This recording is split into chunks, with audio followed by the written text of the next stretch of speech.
बच्चों आज हम एक नए टॉपिक के साथ आए हैं, that is the scope of IKS। जब हमने फर्स्ट वीडियो देखी थी बच्चों, वहाँ पर मैंने आपको एक पिक्चर दिखाई थी। उस पिक्चर में मैंने आपको बहुत सारी चीज़ें बताई थी, जैसे आयुर्वेदा हो गया, चाणक्य की फ़ोटो दिखाई थी और भी बहुत सारी चीज़ें आपको देखने को मिली थी। वो सारी चीज़ें क्या हम स्कोप देख रहे थे। तो दैट मीन्स स्कोप में क्या आ जाता है, हम सब कुछ पढ़ते हैं। मैथमेटिक्स के बारे पढ़ेंगे, साइंस के बारे, टेक्नोलॉजी, आयुर्वेदा मतलब मेडिसिन्स, फिर फिलोसफीज़ देखेंगे, कल्चर देखेंगे, आर्ट देखेंगे। तो ये सारी की सारी चीज़ें आज बच्चों हम डिटेल में डिस्कस करने की कोशिश करते हैं। चलो आइए जल्दी से लेक्चर स्टार्ट करते हैं। Scope of IKS। The scope of the Indian knowledge system encompasses a vast and diverse array of disciplines, traditions and insights that have evolved over thousands of years। तो बहुत साल लगे हैं ये सारी चीज़ों को इवॉल्व होने में। Rooted in the ancient text, philosophies, तो हम क्या क्या देख रहे हैं बच्चों? Ancient text, philosophies, science, arts, Indian knowledge system offer profound perspectives on various aspects of life, society, spirituality। तो बच्चों हम सारी चीज़ें हम कवर करेंगे। And the universe, that means हम ancient text, philosophy, science, art, Indian knowledge system, तो ये सारी चीज़ें क्या कर रही है? profound perspectives on various aspects of life, society, spirituality and universe। Here is an exploration of the scope of Indian knowledge system। आइए हम एक एक करके देखते हैं इंडियन नॉलेज सिस्टम का स्कोप। तो सबसे पहले बच्चों हम देखते हैं द वेरी फर्स्ट पॉइंट जो हम देखेंगे, दैट इज़ फिलोसफिकल ट्रेडिशंस। जब हम फिलोसफिकल ट्रेडिशंस की बात करेंगे तो हमारे पास सबसे पहले क्या आएगा? वेदास एंड उपनिषद्स, ठीक है। फिर हम बात करेंगे न्याय and Vaisheshika, Sankhya and yoga, मीमांसा एंड वेदांत। तो बच्चों ये सारी चीज़ें ना हमने जब हम कैरेक्टरिस्टिक्स पढ़ रहे थे, फिलोसफिकल स्कूल ऑफ थॉट्स पढ़ रहे थे, तो मैंने हर एक स्कूल ऑफ थॉट आपको डिटेल में कराया है कि ये इनके फाउंडर कौन थे, इन्होंने कौन सी बुक लिखी थी और इनके थॉट प्रोसेस क्या थे, मतलब उनका आउटकम क्या था, सब क्या सोचते थे। हमने ये सारी चीज़ें एक एक करके डिटेल में पढ़ी थी। आज हम थोड़ा ओवरव्यू देखेंगे इसका। नेक्स्ट पॉइंट जो है बच्चों, सेकेंड पॉइंट हम पढ़ेंगे literary and artistic traditions. Literary and artistic traditions में हम क्या पढ़ेंगे? एपिक्स एंड लिटरेचर देखेंगे। क्या देखेंगे हम? Epics and literature. Epics and literature जब हम बात करते हैं तो यहाँ पर हम रामायण एंड महाभारत जो हमारे एपिक्स है, वो बहुत सारे संस्कृत लिटरेचर्स हैं वो देखेंगे। फिर performing arts, different art styles हम देखेंगे। विजुअल आर्ट, यहाँ पर जो हम परफॉर्मिंग आर्ट्स देखेंगे इसमें हम बेटा डांस देखेंगे, क्लासिकल डांसेस, क्लासिकल म्यूजिक्स हम देखेंगे, वो सारा इस पोर्शन में कवर होगा। Then we have visual arts. Visual arts का मतलब स्कल्पचर्स हो गए, फोर्ट्स, मॉन्यूमेंट्स हो गए, ठीक है, पेंटिंग्स हो गई, ये सारी चीज़ें हम विजुअल आर्ट्स में देखेंगे। Then we have another topic to discuss on, that is spiritual and cultural impact. Spiritual and cultural impact की जब हम बच्चों बात करेंगे तो we have two topics, spiritual teachings and guru traditions, ठीक है, जो आपने गुरुकुल्स में भी देखा होगा कि कैसे ओरली ट्रांसमिशन होती थी नॉलेज की, वो हम देखेंगे। फिर देखेंगे कल्चरल हेरिटेज एंड उसके ग्लोबली कितना इन्फ्लुएंस है, वो सारी चीज़ें हम इस पोर्शन में कवर करेंगे। Then we have another topic, scientific and technological contribution. जब हम साइंटिफिक एंड टेक्नोलॉजिकल कंट्रीब्यूशन की तरफ आएंगे तो हम देखेंगे कि मेडिसिन की जब हम बात करेंगे, सो आयुर्वेदा बहुत ही प्रोमिनेंट टॉपिक है उसके अंदर, जिसमें हम 3 दोषास भी देखेंगे। फिर क्या है? Astronomy and mathematics. बहुत सारे हमारे एंशिएंट एस्ट्रोनॉट्स हुए हैं और एंशिएंट मैथमेटिशियंस आप सभी जानते हो, बहुत ही फेमस आर्यभट्टा का नाम आप सब जानते हो। फिर है मेटलर्जी एंड इंजीनियरिंग। मेटलर्जी की जब हम बात करते हैं तो हमने आयरन एंड स्टील देखा था, जिंक देखा था कि उसका एक्सट्रैक्ट हम कौन से ज़माने से करते हुए आ रहे हैं। आर्किटेक्चर एंड अर्बन प्लानिंग की हम देखेंगे, मोहनजोदारो, हड़प्पा, ये सारे हम देखेंगे। अर्बन प्लानिंग उस समय का ड्रेनेज सिस्टम कितना शानदार हुआ करता था, ठीक है।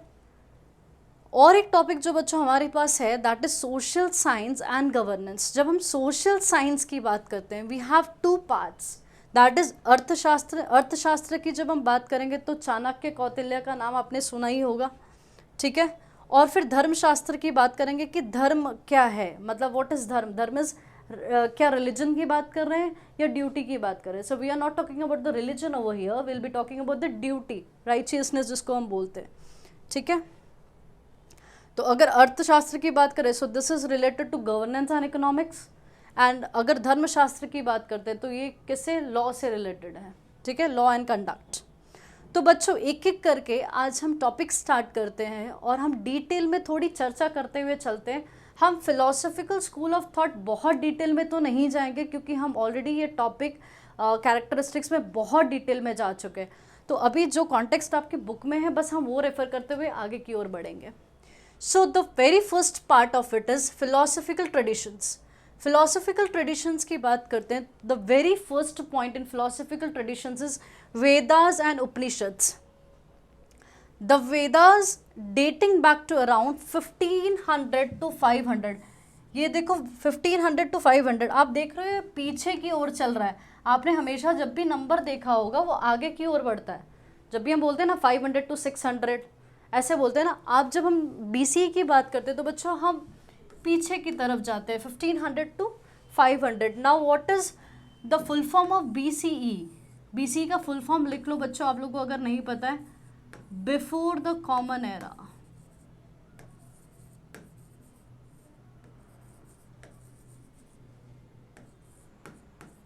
bear with my handwriting is not good, I'm very sorry, huh?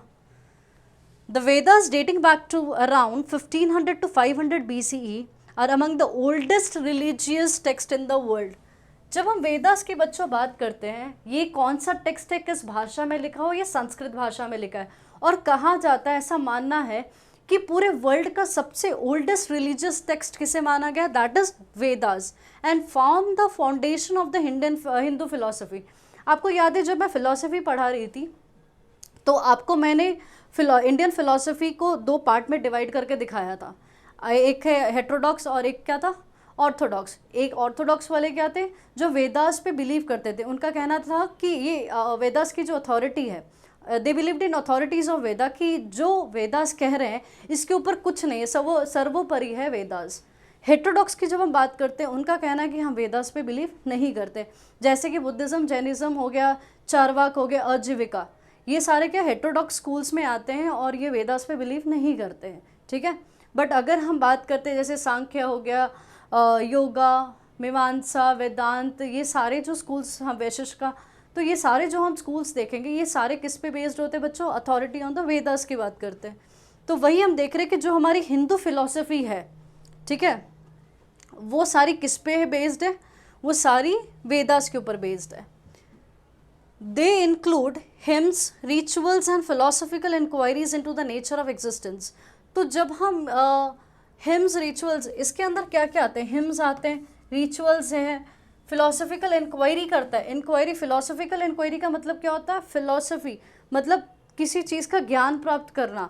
तो वो देखता है कि नेचर ऑफ एग्जिस्टेंस के बारे में बात करता है। डिवाइन, डिवाइन का मतलब क्या है बच्चों, गॉड की बात करता है, ठीक है। तो हमने देखा है कि वेदास बच्चों 4 तरह की होती है, ऋग्वेद, सामवेद, अथर्ववेद, यजुर्वेद, अथर्ववेद, यजुर्वेद, ठीक है।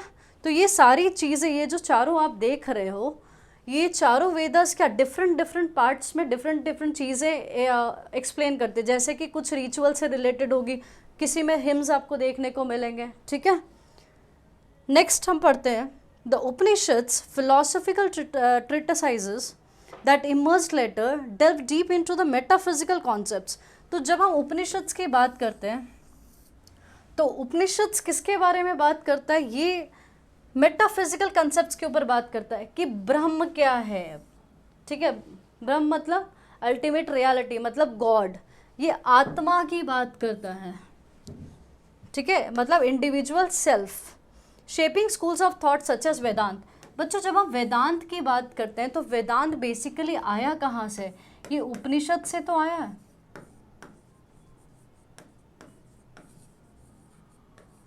ये किस पे बेस्ड है, उपनिषद में बेस्ड है ना। तो इसकी जो स्कूल ऑफ थॉट है वो किसके ऊपर है, उपनिषद से। एंड उपनिषद किसकी बात करता है, वो मेटाफिजिकल की बात करता है। दैट मीन्स वो कहता है ये यूनिवर्स, ये ब्रह्मांड किसने बनाए, यूनिवर्स किसने बनाए, क्यों है, ये सारे सवाल, ब्रह्म है नहीं है, आत्मा के बारे में जितनी बातें होती ये सारी is related to what, metaphysical concepts. ठीक है, तो आइए बच्चों स्कूल ऑफ थॉट्स देखते हैं। Point number 2 is Nyaya and Vaisheshika. Nyaya and Vaisheshika, Nyaya is something related to logic. Vaisheshika की बात करें तो ये एटमिज्म की बात करता है, या फिर एटॉमिक थ्योरी की किसने दी है, तो वो ये स्कूल ऑफ थॉट कहलाता है। जब हम न्याय पढ़ रहे थे तो हमने देखा था कि अगर किसी को मोक्ष प्राप्त करना है वो कैसे प्राप्त कर सकता है, वो लॉजिकल थिंकिंग से ही, लॉजिकल रीजनिंग से ही वो मोक्ष को प्राप्त कर सकता है। तो this both are based on what, logical reasoning के ऊपर बेस्ड है।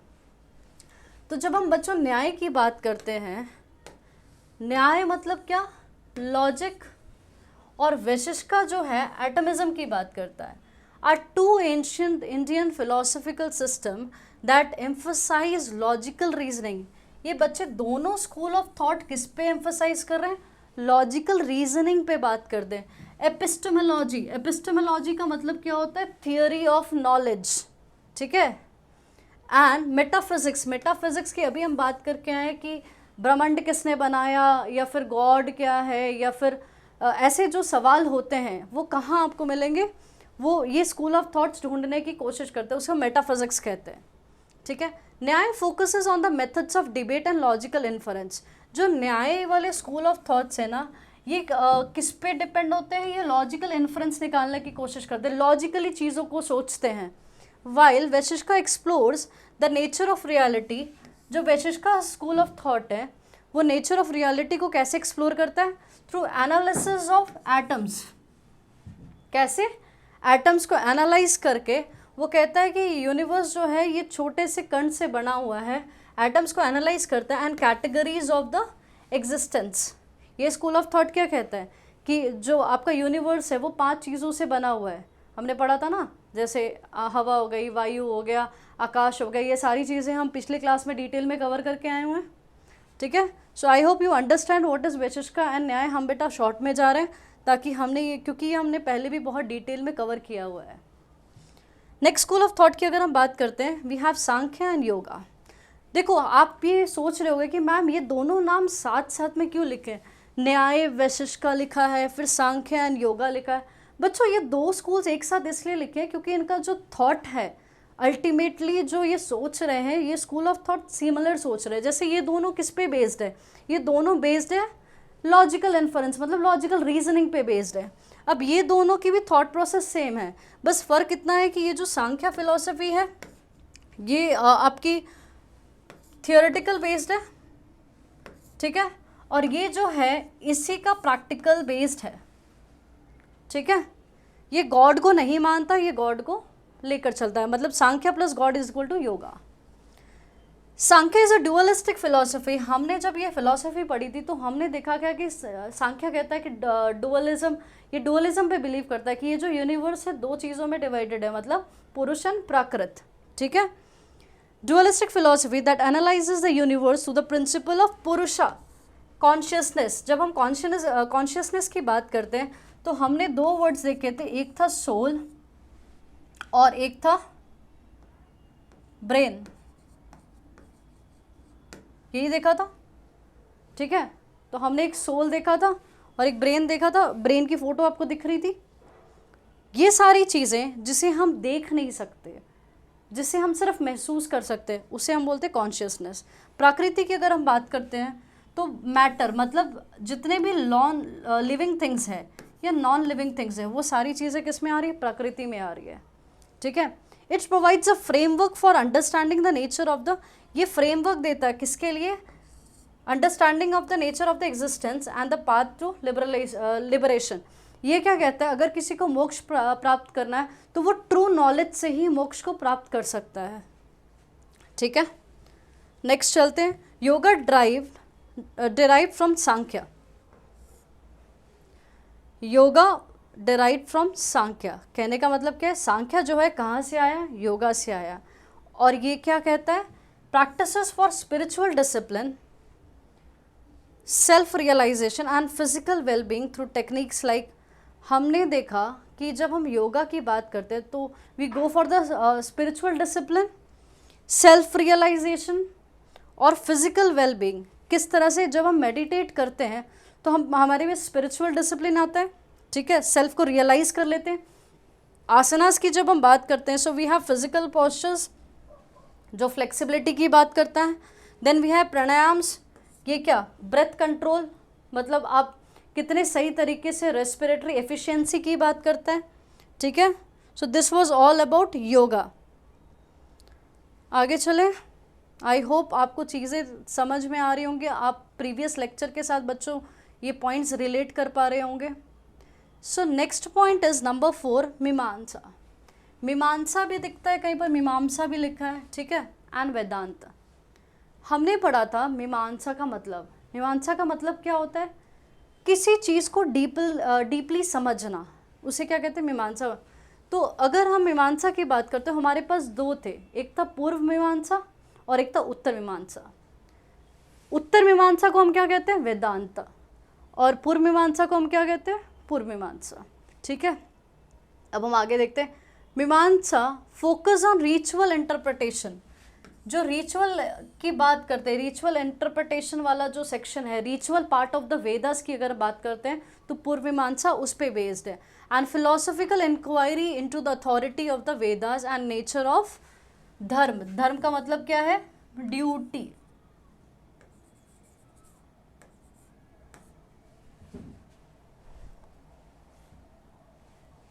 फिर क्या है, वेदांत। वेदांत कहाँ से आया बच्चों, उपनिषद से। encompasses various schools, अद्वैत, विशिष्ट विशिष्ट अद्वैत एंड द्वैत। अगर हम इसकी बात करते हैं वेदांत की, तो हमने सब स्कूल्स उसमें देखे थे, 3 तरह के थे। अद्वैत, अद्वैत का मतलब क्या है, द्वैत मतलब 2, अ लग गया, ए लग गया सामने, मतलब क्या कि आत्मा और परमात्मा सेम है, ठीक है। फिर विशिष्ट अद्वैत, इसका मतलब क्या है, आत्मा परमात्मा दोनों बिल्कुल सेम नहीं है, ठीक है, ट्रू नॉलेज से आत्मा परमात्मा में मिल सकता है। द्वैत का मतलब क्या है कि आत्मा और परमात्मा दोनों बिल्कुल अलग हैं, बट अगर भगवान की हम भक्ति करते हैं, अगर गॉड की डिवोशन भक्ति करते हैं, तो हम आत्मा परमात्मा में मिल सकती है। सो ये डिफरेंट स्कूल्स ऑफ थॉट थे वेदांत के अंदर। सो वेदांत derived from the Upanishad encompass various schools, Advait, Vishishtadvait and Dvaita that interpret the teachings of non-duality। मतलब अद्वैत की बात करें तो नॉन डुअलिटी की बात कर रहा है। फिर क्वालिफाइड नॉन डुअलिटी की बात कौन कर रहा है, विशिष्ट अद्वैत। एंड डुअलिज्म की बात कौन करता है, द्वैत, ठीक है। Offering paths to spiritual realization and liberation. So ultimately सबका पाथ क्या है, सबका गोल क्या है, मोक्ष, लिबरेशन, सब वही बात कर रहे हैं कि ultimately offering paths to the spiritual realization and the liberation. Let's move to the next topic. पहला टॉपिक हमने बच्चों कंप्लीट कर लिया, जहाँ पर हमने फिलोसफिकल स्कूल्स ऑफ थॉट को थोड़ा थोड़ा टच करते हुए चले। नेक्स्ट पॉइंट हम पढ़ते हैं, that is scientific and technological contributions. हम देखेंगे कि हमारे एंशिएंट हिस्ट्री में कि क्या साइंस और टेक्नोलॉजी का हाथ रहा है, ठीक है। सबसे पहले आयुर्वेदा। आयुर्वेदा की बच्चों आप पिक्चर देख पा रहे हो, आज कुछ पिक्चर्स हमने इसमें डाली है ताकि आपको विजुअली चीज़ें समझ में आए, ठीक है। तो आयुर्वेदा आप देख पा रहे हो कि किस कंसेप्ट से रिलेटेड है। आइए डिटेल में ज़रा देख लेते हैं। Ayurveda often termed science of life. बच्चों ये देखो, बहुत बार आपको सेम वर्ड्स देखने को मिलेंगे, और आप लकी हो कि सेम वर्ड्स आ रहे हैं, ताकि बार बार पढ़ोगे तो याद हो जाएंगे क्लास में। Ayurveda often termed the science of life is one of the world's oldest system of the medicine. तो पूरे दुनिया का एक ओल्डेस्ट सिस्टम माना जाता है किसे, वेदा को, आयुर्वेदा को। It emphasizes holistic health through personalize treatment. तो इसका क्या इसमें क्या होता है कि पर्सनलाइज ट्रीटमेंट दिया जाता है। आप किसी आयुर्वेदिक डॉक्टर के पास गए होगे तो वो यूं ही आपको दवाइयाँ नहीं दे देता, वो आपसे पूरी हिस्ट्री निकालते हैं, फिर पर्सनलाइज ट्रीटमेंट देते हैं। एक पर्सन में क्या क्या दिक्कतें हो रही है उस हिसाब से आपको मेडिसिन दी जाती है। सो this is actually based on what, doshas. आपकी बॉडी में 3 तरह के दोषाज होते हैं, उस पर बेस्ड होता है। So through personalize treatment based on individual constitutions. Individual constitutions का मतलब क्या है? दोषास। हमारी बॉडी में कितनी तरह के दोषास है? 3, वात, पित्त एंड कफा। ठीक है, इसको हम बच्चों डिटेल में पढ़ेंगे जब हम आयुर्वेदा का चैप्टर पढ़ेंगे ना, तो हम ये तीनों वर्ड का डिटेल मीनिंग वहाँ कवर करेंगे। And natural remedies derive from the herbs, minerals and dietary practices. तो हमने देखा कि आयुर्वेदा में बेसिकली होता क्या है, वो आपकी पर्सनलाइज ट्रीटमेंट देते हैं, आपके दोषास को देखते हैं, उस हिसाब से आपको डाइटरी प्लान दिया जाता है, फिर आपको हर्बल ट्रीटमेंट दिया जाता है जिससे आप होलिस्टिक ओवरऑल जल्दी से सही हो जाओ। ठीक है, Ayurvedic principles continue to influence contemporary integrative medicine and wellness practices worldwide. तो आयुर्वेदा का सिर्फ हमारे यहाँ ही नहीं है, बट पूरी दुनिया में इसकी चर्चा है, पूरी दुनिया इसको एज अ वेलनेस प्रोग्राम्स में इंटीग्रेट करके चल रही है। नेक्स्ट पॉइंट की अगर हम बात करते हैं, इसका सब पॉइंट जो साइंटिफिक एंड टेक्नोलॉजिकल कंट्रीब्यूशन का सब पॉइंट बच्चों हम देखेंगे, that is next point is astronomy and mathematics. Astronomy and mathematics की बात करते हैं। Ancient Indian astronomers made significant contribution to astronomy including development of what?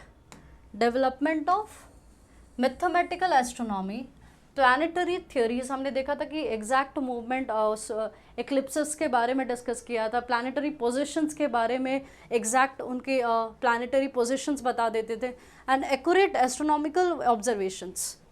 Mathematicians like Aryabhatta, zero invention, Brahmagupta and Bhaskara made pioneering advancement in algebra. आपने देखा होगा algebra, trigonometry, calculus, numerical system, including the concept of zero and decimal system which had profound impact on the global mathematics। तो हमने देखा ये सारी चीज़ें हैं। अब ये कैलकुलस आज हम स्टैंडर्ड 11th-12th में पढ़ते हैं, ट्रिग्नोमेट्री हम कब से पढ़ते आ रहे हैं, अलजेब्रा, बट इनका सारा जो बेस है हम देख रहे हैं कि कितना पुराना बेस है हमारा। ठीक है, और आज भी ये ग्लोबली चलते हैं ये सारी चीज़ें। Number point third, if we go through, we have architecture and urban planning. Indian architects reflect the diverse style and techniques influenced by regional traditions and religious practices।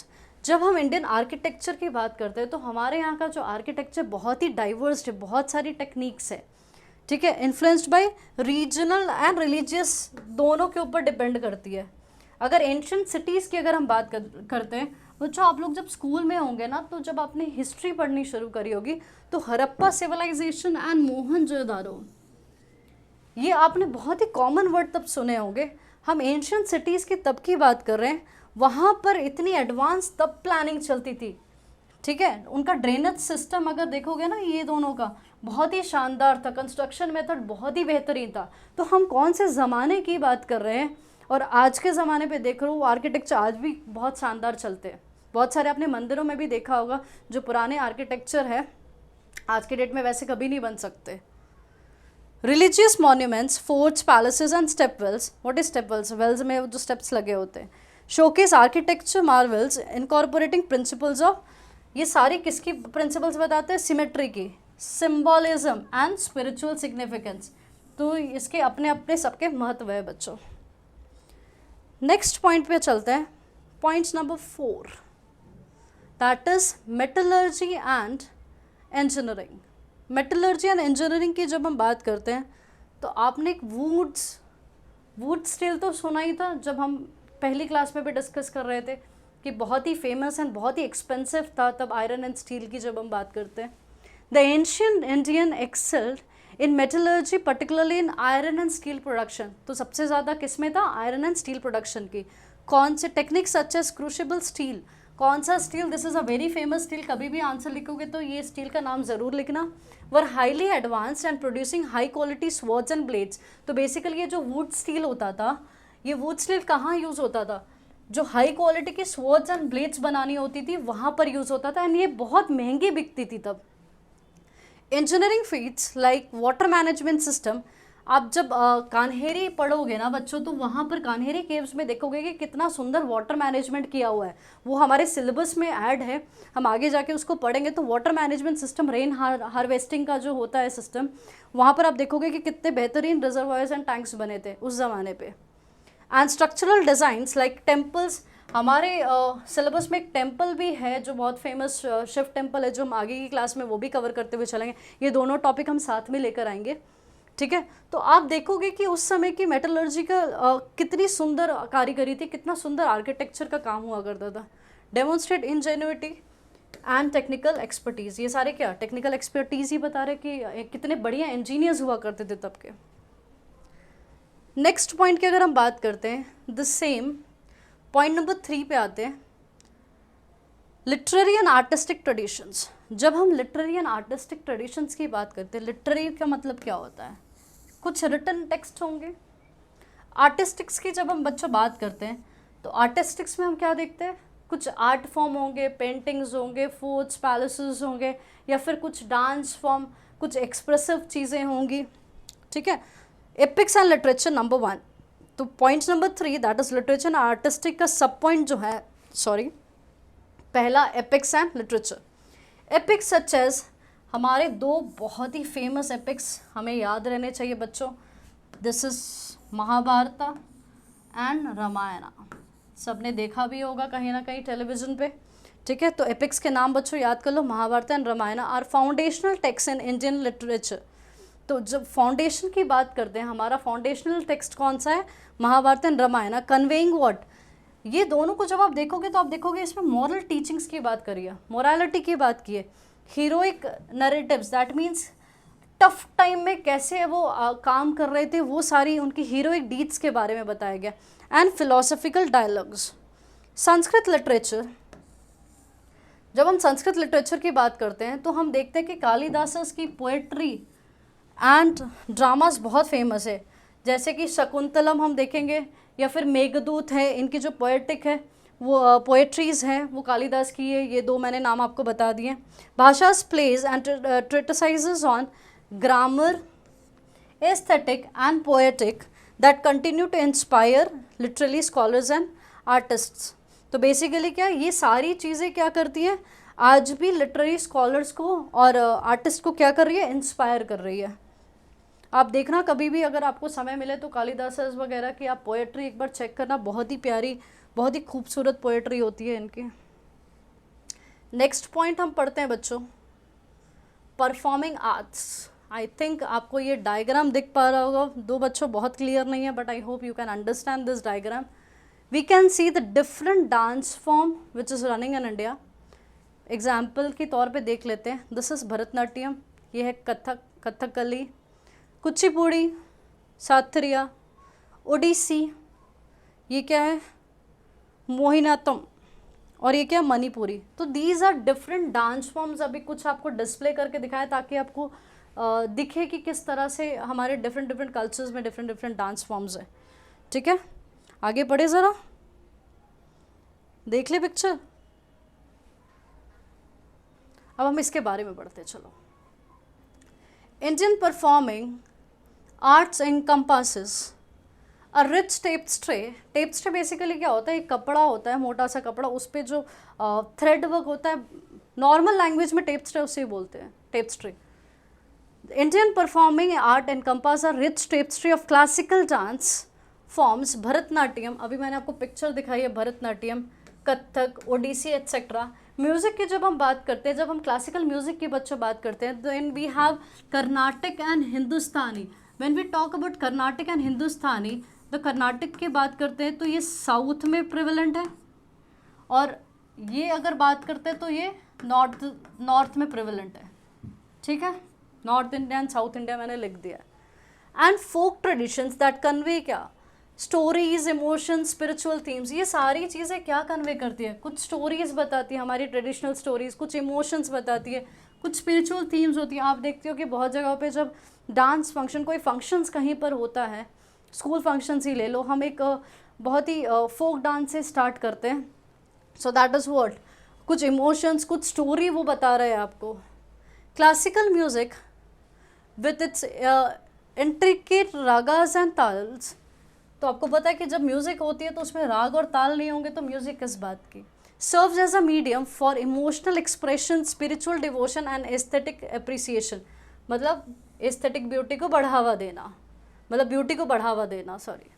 Medium for emotional expression की अगर हम बात, serves as medium for emotional expression. तो ये सारी चीज़ें जो हम देख रहे हैं, म्यूज़िक देख रहे हैं, डांस फॉर्म देख रहे हैं, ये सारी चीज़ें क्या है, क्या एक्सप्रेस करिए, इमोशंस को एक्सप्रेस करिए। स्पिरिचुअल डिवोशंस, भक्ति, एस्थेटिक एप्रिसिएशन मतलब ब्यूटी को एनहांस कर रही है।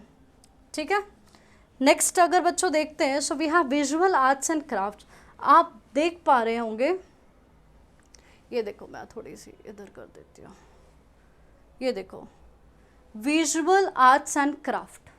जब बच्चों विजुअल आर्ट एंड क्राफ्ट की बात करते हैं, ये कुछ आपको different types of paintings India में देखने को मिलेगी, जैसे कि तंजोर, मुराल, ये देखो वारली, ठीक है, मधुबनी, कांगड़ा, ठीक है, कालमकरी। तो आप ये एक बार ज़रा देखो कितनी खूबसूरती से ये सारी पेंटिंग्स बनाई गई है, सबके अपने अपने एक अलग मीनिंग है, अलग वे ऑफ डूइंग पेंटिंग्स है। ठीक है, आई होप आपने ये पिक्चर देख ली हो। हम इसके बारे में थोड़ा सा पढ़ लेते बच्चों। Indian visual arts include sculpture. Sculpture क्या होता है? 3 डायमेंशनल फिगर जो स्टोन से बन सकता है या फिर मिट्टी से बना लो, ठीक है, उसको क्या बोलते हैं? स्कल्पचर बोलते हैं। पेंटिंग, टेक्सटाइल, टेक्सटाइल की अगर हम बात करते हैं, cotton textile, silk textile, and decorative arts that blend religious symbolism, mythological themes and regional aesthetics. तो जब हम स्कल्पचर, पेंटिंग, टेक्सटाइल और डेकोरेटिव आर्ट्स की बात करते हैं, ये एक्चुअल में क्या दिखाता है? ये ब्लेंड करता है क्या? रिलीजियस सिंबलिज्म को, ठीक है, माइथोलॉजिकल थीम्स जो पुरानी आ रही है रीत उसे, और रीजनल एस्थेटिक्स मतलब रीजनल ब्यूटी के बारे में। तो ये सारी चीज़ों को ये ब्लेंड करता है। Sculptures of gods and goddesses, intricate miniature paintings जो छोटी सी पेंटिंग्स कहा जाता है, and textile traditions like silk weaving and embroidery exemplify artistic mastery and culture heritage. जब हम देखते हैं कि बच्चों अगर टेक्सटाइल जैसे सिल्क की हम बात कर रहे हैं, अगर हम स्कल्पचर्स, भगवान की जो मूर्तियाँ होती है वो, डिफरेंट पेंटिंग्स, ये सारी क्या है? ये क्या बताती है? ये आर्टिस्टिक मास्टरी तो बताती है, और हमारा कितना रिच कल्चर है वो सारी चीज़ों का बयान करती है। समझ में आ रहा है बच्चों? बहुत ज़्यादा बोर तो नहीं लग रहा? कोशिश तो कर रहे हैं आपको थोड़ा एंजॉय करवा पाएँ ये सब्जेक्ट। चलिए, पॉइंट नंबर 4 की अगर हम बात करते हैं, सोशल साइंसेज एंड गवर्नेंस की बात करेंगे। पॉइंट नंबर 4 का सबसे पहला पॉइंट है, दैट इज व्हाट? अर्थशास्त्र। अर्थशास्त्र किसने दिया है? चाणक्य।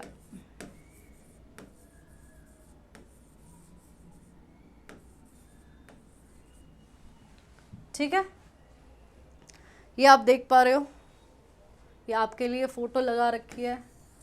कौटिल्य को ही चाणक्य कहा जाता है। इन्होंने क्या लिखी है? अर्थशास्त्र। ये आप देख पा रहे होंगे, ठीक है।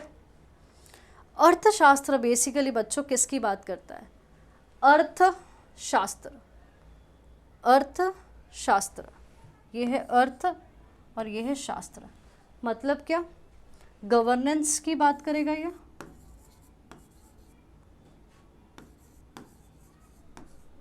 एंड इकोनॉमिक्स की बात करता है ये।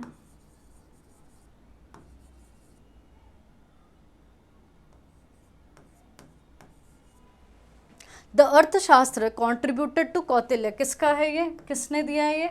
Chanakya. Kautilya is an ancient treatise on statecraft. Statecraft का मतलब होता है कि किस तरह स्टेट को मैनेज किया जाता है। So management affairs of the state. Economics की बात करता है एंड गवर्नेंस की बात करता है। तो अर्थशास्त्र किसकी किसकी बात करता है? पहली बात किसने दिया? चाणक्य ने दिया है, उन्हीं को ही कौटिल्य कहा जाता है। ये क्या है? किसके बारे में ट्रेटासाइज करता है? क्राफ्ट, स्टेट क्राफ्ट के बारे, इकोनॉमिक्स एंड गवर्नेंस के बारे। इट प्रोवाइड्स इनसाइट मतलब deep learning into what? Political theory, administration, diplomacy and strategies. क्या क्या किस बारे में बताता है ये? पॉलिटिकल थ्योरी के बारे में, एडमिनिस्ट्रेशन के बारे में, डिप्लोमेसी के बारे में, एंड स्ट्रैटेजीज। कि किस तरह सोशल ऑर्डर्स को मेंटेन किया जाता है एंड इकोनॉमिक प्रॉस्पेरिटी की जाती है, ठीक है। किस तरह इकोनॉमी को प्रॉस्पर कर सकते हैं हम, और किस तरह हम सोशल ऑर्डर्स को मेंटेन कर सकते हैं, वो सारी चीज़ें कौन बताता है? Arthashastra. Its principles of governance continue to influence contemporary political thought and public policy. तो इसके जो प्रिंसिपल्स हैं ना, प्रिंसिपल्स ऑफ गवर्नेंस, क्योंकि अर्थशास्त्र किसकी बात बताता है? गवर्नेंस की तो बात बताता है। तो वो आज भी आप देखोगे ना, contemporary political thought and public policy, आज की पॉलिटिकल थॉट और पब्लिक पॉलिसी में भी ये बहुत इन्फ्लुएंशियल काम करता है। इज़ इट क्लियर बच्चों? समझ में आ रहा है? जब आपको ये समझना होगा ना, तो आप 2-3 वर्ड्स याद कर लो। एक है स्टेट्सक्राफ्ट,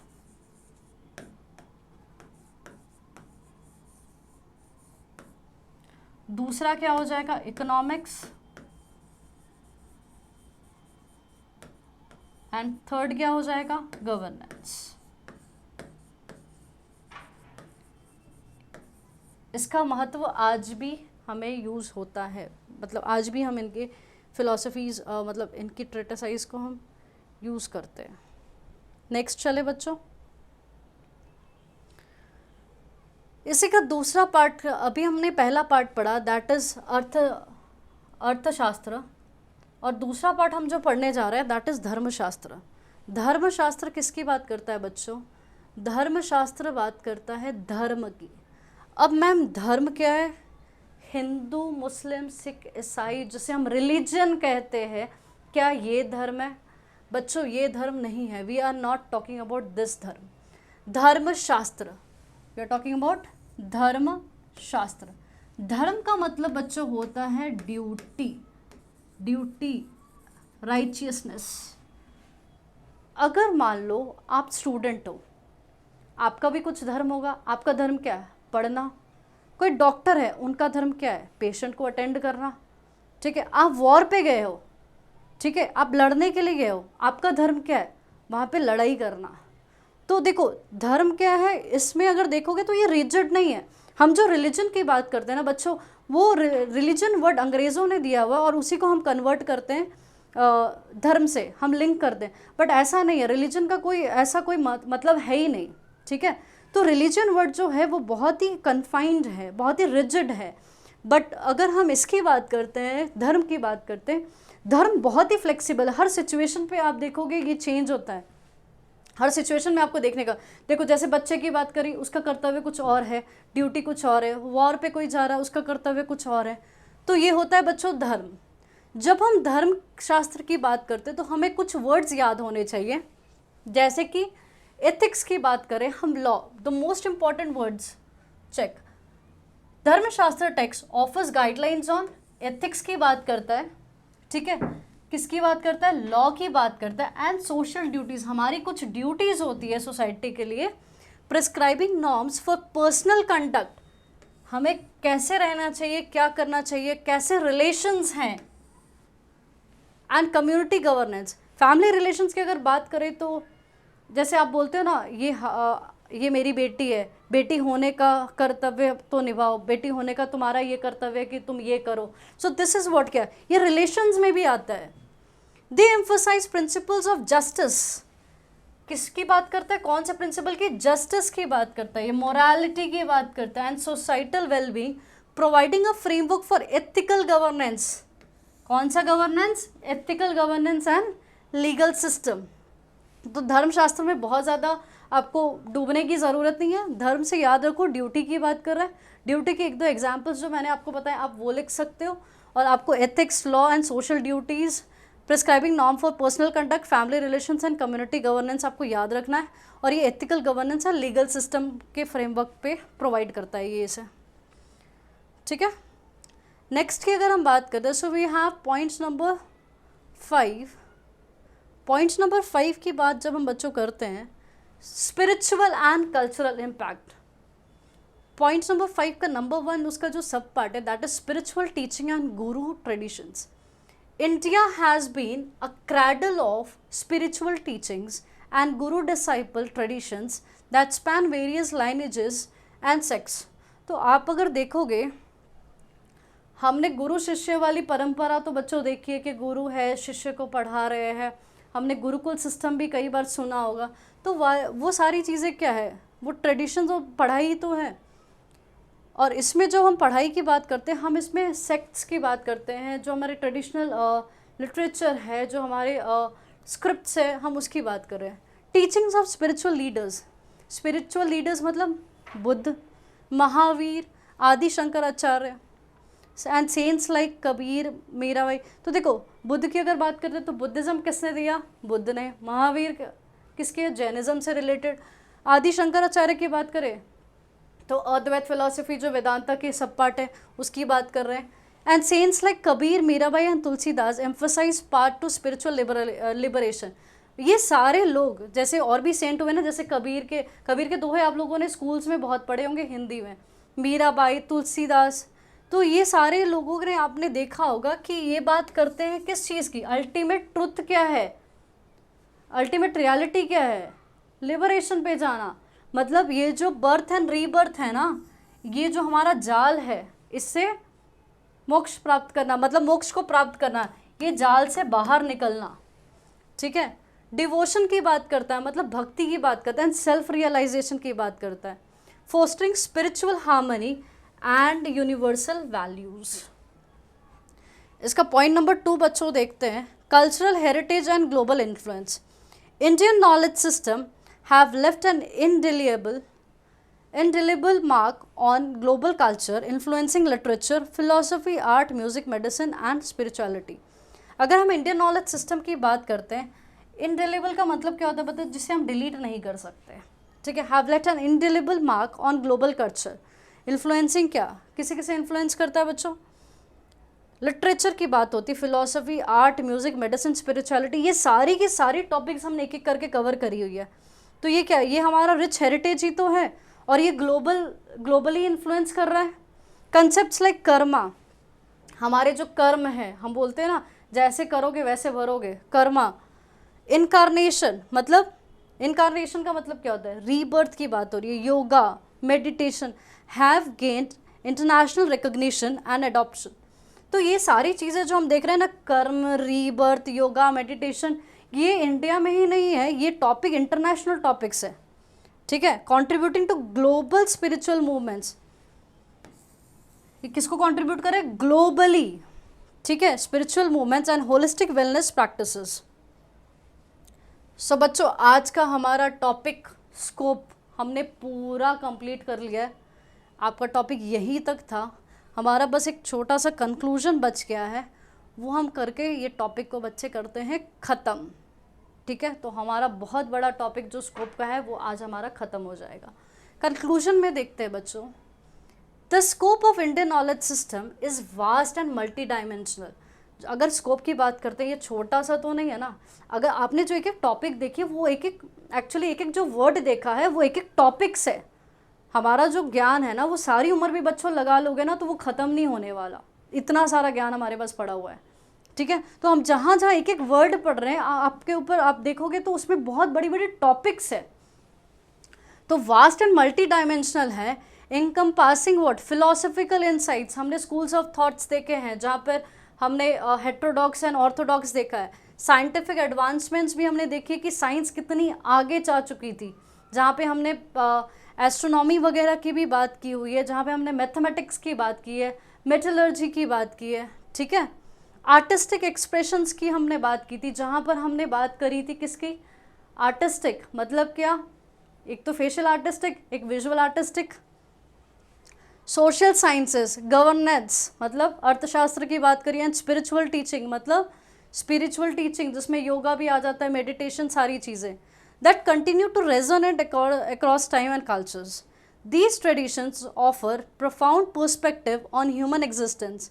ये सारी चीज़ें क्या है, they offer profound perspective, different perspectives बताते हैं। human existence की बात करते हैं। cosmic order, cosmic मतलब universe, ethical conduct, एथिक्स की बात करते हैं, धर्मशास्त्र, धर्म and holistic wellbeing, making them invaluable resources for contemporary discourse. आज के समय में भी invaluable resource invaluable resource for contemporary discourse, academic research, and societal development. By revisiting and revitalizing Indian knowledge system, individuals and communities can draw inspiration, wisdom, and practical solution to address contemporary challenges. तो बच्चों अगर हम बात करते हैं ये सारी चीज़ों की, तो हमें जो इंडियन नॉलेज सिस्टम है उसको रिविजिट एंड रिविटलाइज करना पड़ेगा, मतलब रीस्टोर करने की बहुत ज़रूरत है, ताकि इंडिविजुअल्स और कम्युनिटीज़ हैं वो इनसे इंस्पिरेशन ले सके और पर क्या कहते हैं उसको प्रैक्टिकल सोल्यूशन प्रॉब्लम्स का, आज की जो ग्लोबल सोल्यूशन चैलेंजेस आ रही है ग्लोबली, उसको प्रैक्टिकल सोल्यूशंस निकाल सके और अपने कल्चर को इंटैक्ट और कल्चर की आइडेंटिटी को बरकरार रखते हुए। तो बच्चों ये था हमारा पूरा स्कोप, आज हमने काफ़ी कुछ कवर कर लिया बच्चों, ठीक है। अगले दिन हम और टॉपिक्स कवर करेंगे। तो हमने आज बहुत लंबा टॉपिक खींच लिया है, आई थिंक आप लोगों को समझ में आया होगा बच्चों, ठीक है। तो यहाँ से हमने स्टार्ट किया था, ये जो चार्ट्स है बच्चों आप अपने नोटबुक्स में बना लेना, क्योंकि याद करने का तरीका बच्चों यही होता है। आप फिलोसफिकल ट्रेडिशंस लिखोगे, ये लिख लेना, फिर एक टॉपिक ये बनाना, उसके सब पार्ट्स लिख लेना, then we have spiritual and cultural impact, इसके दोनों पार्ट लिख लेना, फिर साइंस एंड टेक्नोलॉजी, इसके 4 पार्ट्स हैं, और सोशल साइंस एंड गवर्नेंस के 2 पार्ट्स हैं। तो बच्चों ये डायग्रामेटिकल रिप्रेजेंटेशन आप लोगों के लिए ही बनाया गया था, ताकि आप चीज़ों को विजुअली देखो, आपको भी समझ में आए कि ये सिलेबस बहुत वास्ट है, तो किस तरह हम शॉर्ट करते हुए पढ़ते हुए चलेंगे। हर चीज़ के डेप्थ में जाके पढ़ना ज़रूरी नहीं है, जितना मैं आपको क्लास में करा रही हूँ ये बहुत ज़्यादा है, ठीक है। बस इसको आप ध्यान से सुनोगे और आप छोटे छोटे पॉइंट्स जो मैं क्लास में बता रही हूँ बच्चों नोट करते चले जाओगे, क्योंकि लास्ट मोमेंट में रिवीजन में आपको बहुत काम आने वाले हैं। सो आज का लेक्चर हम बच्चों यहीं ख़त्म करते हैं, मिलते हैं आपको अगले लेक्चर में एक नए टॉपिक के साथ। अगर आपको लेक्चर हमारा अच्छा लगा हो तो प्लीज़ लाइक, सब्सक्राइब, शेयर ज़रूर करें, और फिर भी कोई डाउट है तो प्लीज़ आप नीचे दिए कमेंट बॉक्स में पूछ सकते हो। Thank you so much guys.